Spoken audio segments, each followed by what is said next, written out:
Hello, আসসালামু আলাইকুম সবাইকে। আশা করছি সবাই ভালো আছেন। আজ আমি বানাবো মুগ ডাল রেসিপি। তার জন্য গরম তেলের ভিতরে দিয়ে দিলাম গোটা গরম মশলা, রসুন কুচি আর পেঁয়াজ কুচি।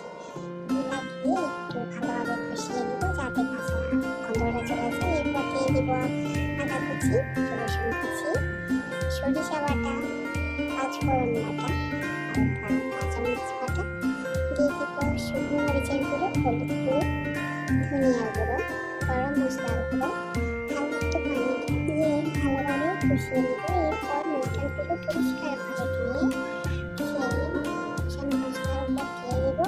হালকা একটু পানি দিয়ে নাড়াচাড়া করে নেব মশলাগুলো। এরপর হালকা হালকা পানি দিয়ে সব কিছু একটু সিদ্ধ করে নেব।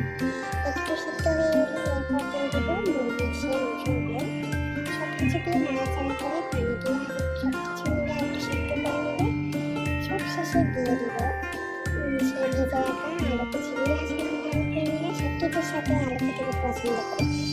এরপর পাকা দিয়ে দিব শেষ মুহূর্তে দিয়ে তেলের উপর রসুন কুচি আর হালকা একটু গরম মশলা দিয়ে উপরে সব কিছুর উপর পাকা দিয়ে দিব। এতে দিলে হয় কি গ্রানটা অনেক ভালো আসে। সবশেষে ধনিয়া পাতা দিয়ে আমার রান্নাটা শেষ করলাম। আলহামদুলিল্লাহ, খেতে অনেক সুস্বাদু হয়েছে। আশা করছি আজকে রেসিপিটা আপনাদের সবার খুব ভালো লেগেছে। যদি ভালো লেগে থাকে আমার চ্যানেলটি সাবস্ক্রাইব করবেন, লাইক কমেন্ট এবং শেয়ার করবেন। অসংখ্য ধন্যবাদ সবাইকে।